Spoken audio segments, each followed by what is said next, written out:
হজরত ঈসা আলাইহিসসালাম এবং দাজ্জাল ভবিষ্যতের সবচেয়ে বড় যুদ্ধ। কিভাবে দাজ্জাল প্রযুক্তি ব্যবহার করে মানুষকে বিভ্রান্ত করবে এবং কিভাবে হজরত ঈসা আলাইহিসসালাম তার মোকাবিলা করবেন, চলুন জেনে নিই। যখন ইমাম মাহদী দুনিয়ার পরাশক্তিগুলোর সঙ্গে যুদ্ধ করতে ব্যস্ত থাকবেন, তখনও আমাদের ভাগ্য তৈরি হতে থাকবে। অন্যদিকে খোরাসান থেকে সিরিয়া ও ইরাকের মধ্যবর্তী কোনো এক এলাকা থেকে দাজ্জাল বেরিয়ে আসবে। দাজ্জাল এই দুনিয়া আগে থেকেই বিদ্যমান। একদিন নবী সাল্লাল্লাহু আলাইহি ওয়াসাল্লাম নামাজ শেষে সাহাবাদের বললেন যে আমার কাছে একজন এমন ব্যক্তি এসেছিল যে প্রথমে খ্রিস্টান ছিল কিন্তু পরে ইসলাম গ্রহণ করেছে। এই মানুষটির নাম ছিল তামিম দারি। তামিম তার ৩০ জন সঙ্গীর সঙ্গে সমুদ্রপথে ভ্রমণ করছিলেন। হঠাৎ সমুদ্রে এক ভয়ঙ্কর ঝড় এলো যা তাদের জাহাজকে এক রহস্যময় দ্বীপে নিয়ে যায়। সেখানে পৌঁছে তারা এক লোমশ জন্তুকে দেখতে পেলেন যার সামনে পেছনের কোনো অংশই বোঝা যাচ্ছিল না। তারা তাকে জিজ্ঞেস করলেন, তুমি কি? সে বলল, আমি আল জাসসাসা। সে তাদের একটি জায়গায় যেতে বলল এবং জানালো যে সেখানে একজন মানুষ তাদের জন্য অপেক্ষা করছে। তামিম ও তার সঙ্গীরা সেখানে পৌঁছালেন এবং এক বিশালকায় মানুষ দেখতে পেলেন যিনি শিকলে বাঁধা ছিলেন। তার হাত পা সবই শিকলে জড়ানো ছিল।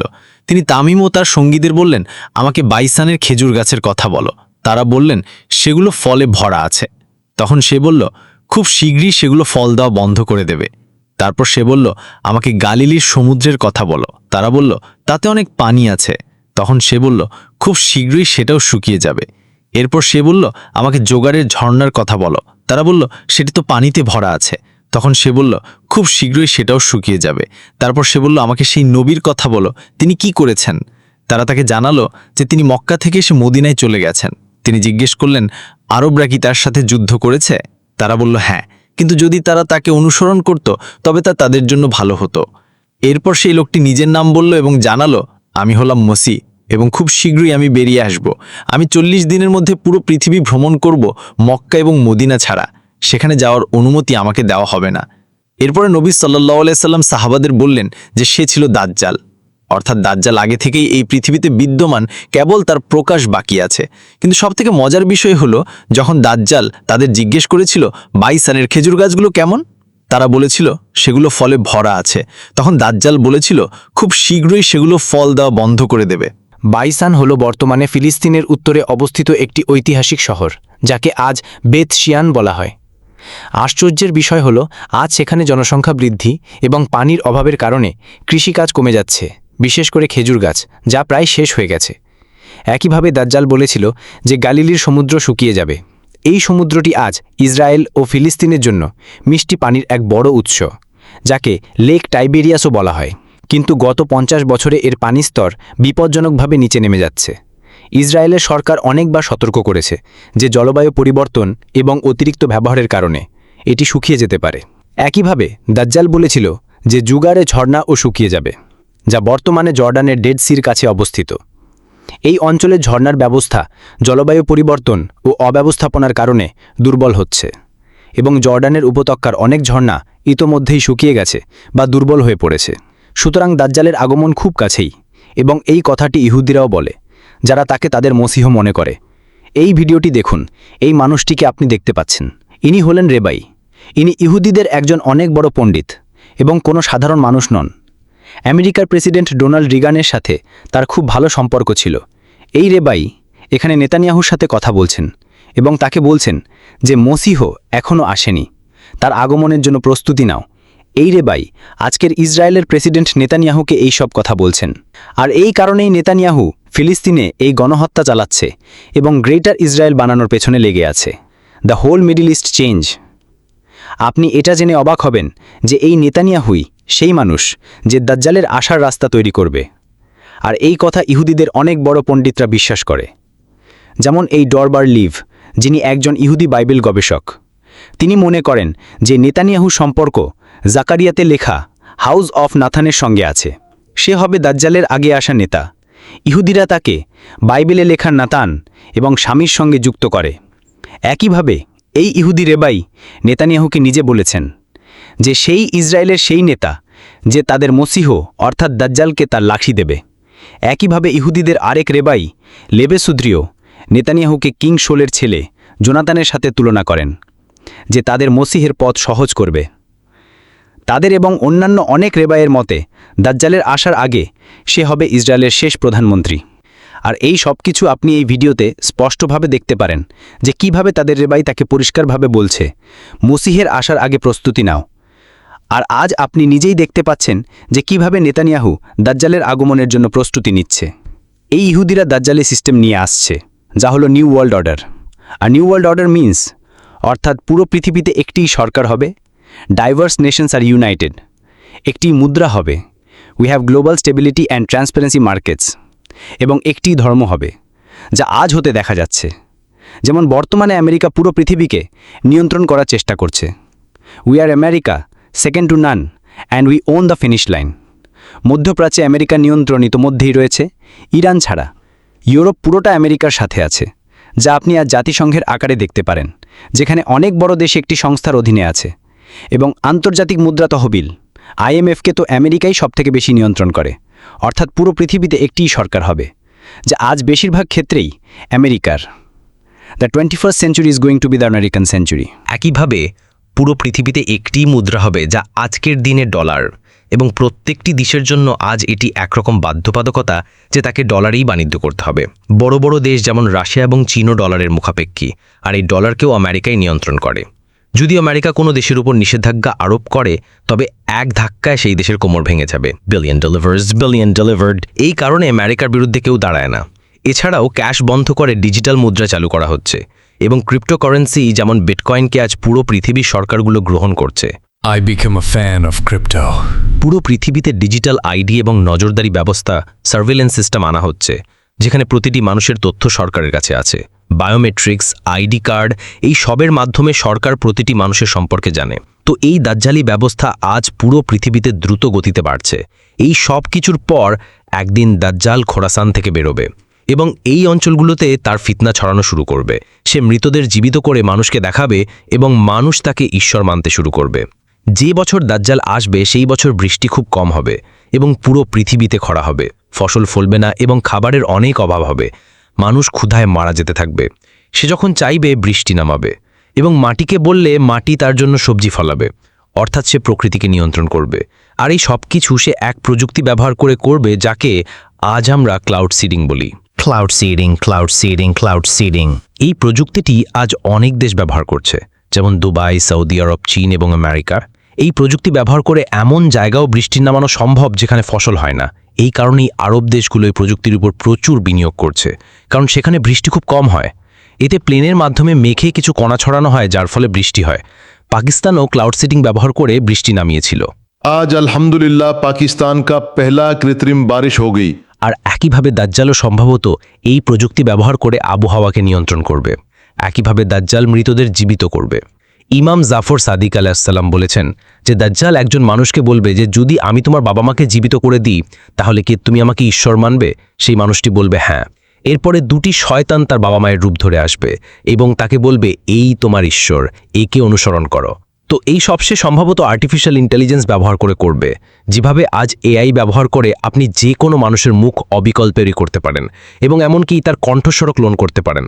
এছাড়াও হোলোগ্রাফিক প্রজেকশন প্রযুক্তি দিয়ে তো আপনি যে কোনো মানুষকে ক্লোন করে আপনার সামনে দাঁড় করাতে পারেন এবং তার সাথে কথা পর্যন্ত বলতে পারেন।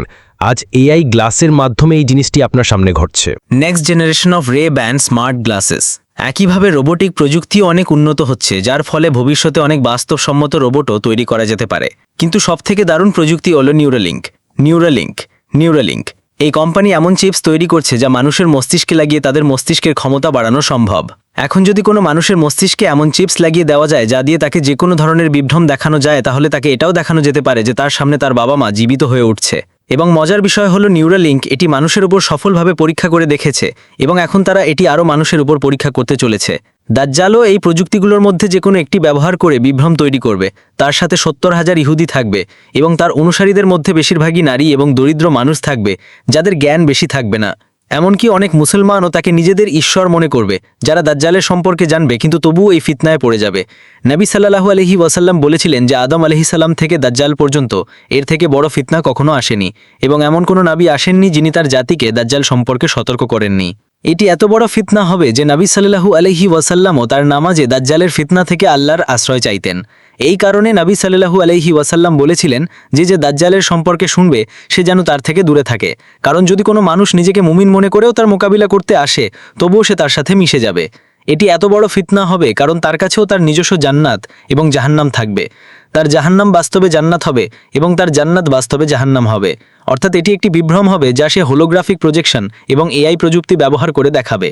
দাজ্জালের এই ফিতনায় লক্ষ লক্ষ মানুষ আসতে থাকবে এবং সে মক্কা ও মদিনা ছাড়া পুরো পৃথিবীর সব জায়গায় যাবে। সেখানে সে প্রবেশ করতে পারবে না, কারণ এই জায়গাগুলো পবিত্র। নবী সাল্লাল্লাহু আলাইহি ওয়াসাল্লাম বলেছেন যে দাজ্জাল বাতাসের মতো দ্রুত ভ্রমণ করবে।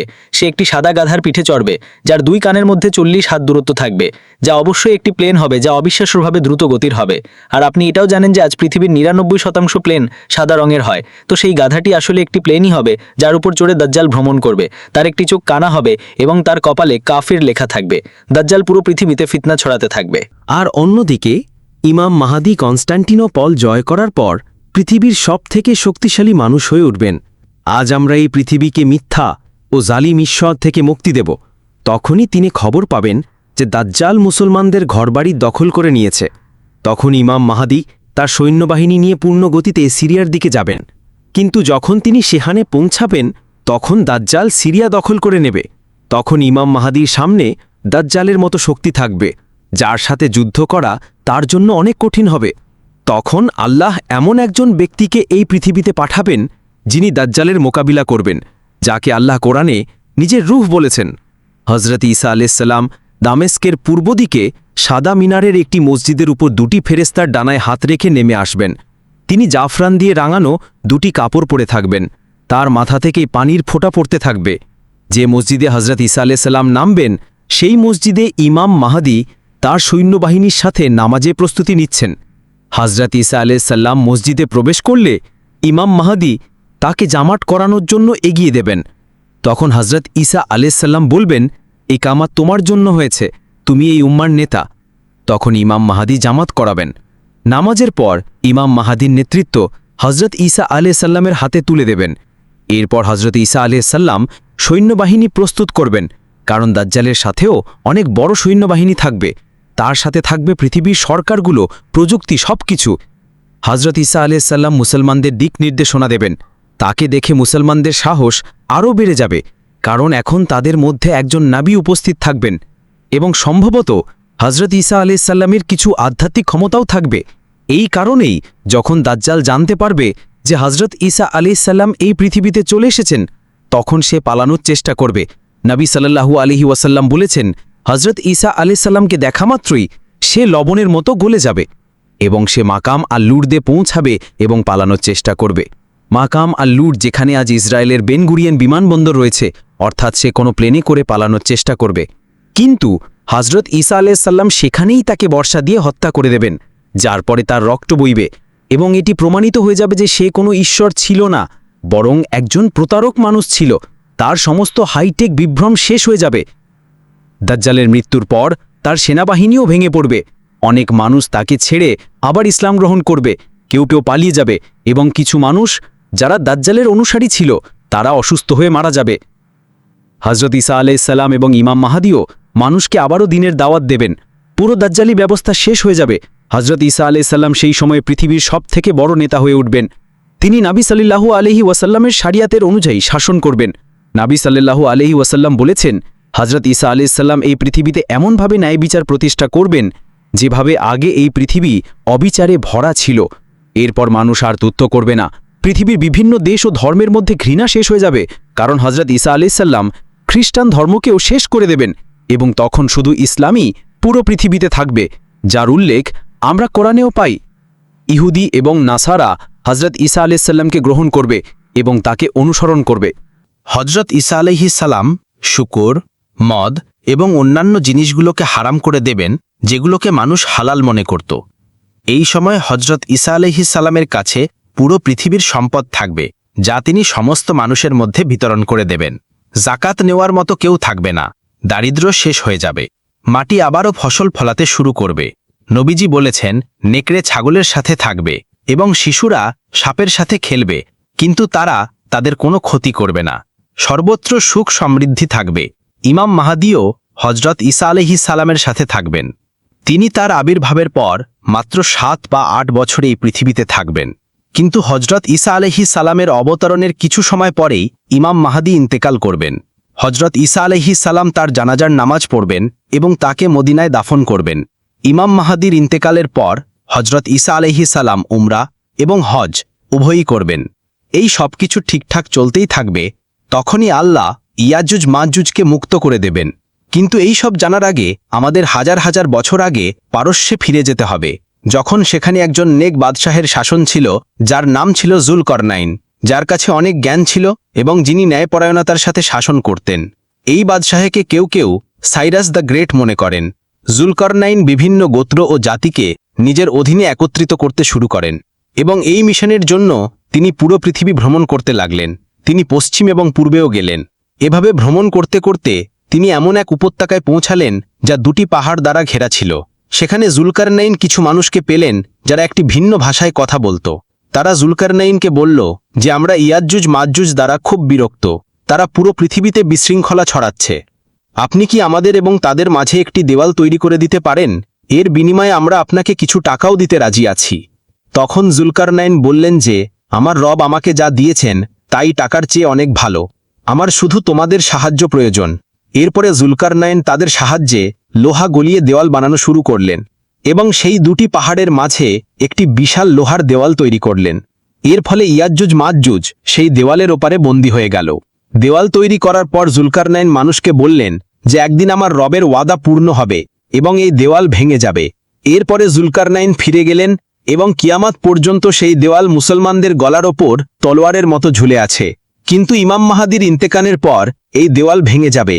আল্লাহ হজরত ঈসা আলাইহিস সালামকে বলবেন যে আমি ইয়াজুজ মাজুজকে পৃথিবীতে ছেড়ে দিয়েছি, যাদের সাথে কেউ যুদ্ধ করতে পারবে না, তাই তুমি আমার বান্দাদেরকে পাহাড়ে নিয়ে যাও।